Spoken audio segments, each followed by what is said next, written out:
The famine in Canaan has driven Joseph's brothers to Egypt, seeking grain that had been stored during Egypt's 7 years of prosperity. The journey wasn't easy, and the last thing they expected was to meet the very person they had once betrayed, Joseph, whom they thought was lost forever. When they entered his presence, Joseph recognized them, but they didn't recognize him. It had been years since they had seen their brother, now dressed in the robes of an Egyptian ruler, and with a new identity. Joseph watched them struggle to identify him.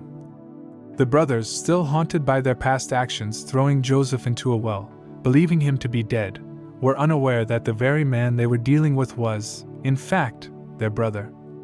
Joseph, in his generosity, provided them with food, but his intentions went beyond mere hospitality. He asked, "Bring me your brother, the one you left behind. I have provided you with the best hospitality. Don't you see that?" He questioned them about their family, particularly about their father, Jacob, and their younger brother, Benjamin. Joseph pressed them.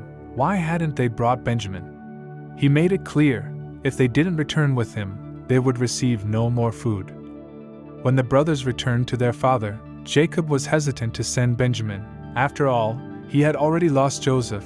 He trusted his sons only so far, and now, asking him to send Benjamin was no easy request. But the brothers, in desperation, pleaded with him, showing him that they had returned with more provisions, thanks to Joseph's unexpected generosity. And then, a twist. When they opened their bags, they found that their money had been returned to them. Their provisions were free, a gift from Joseph, who knew that this act of kindness would force their hand. The brothers were now certain they would need to return to Egypt, with Benjamin in tow.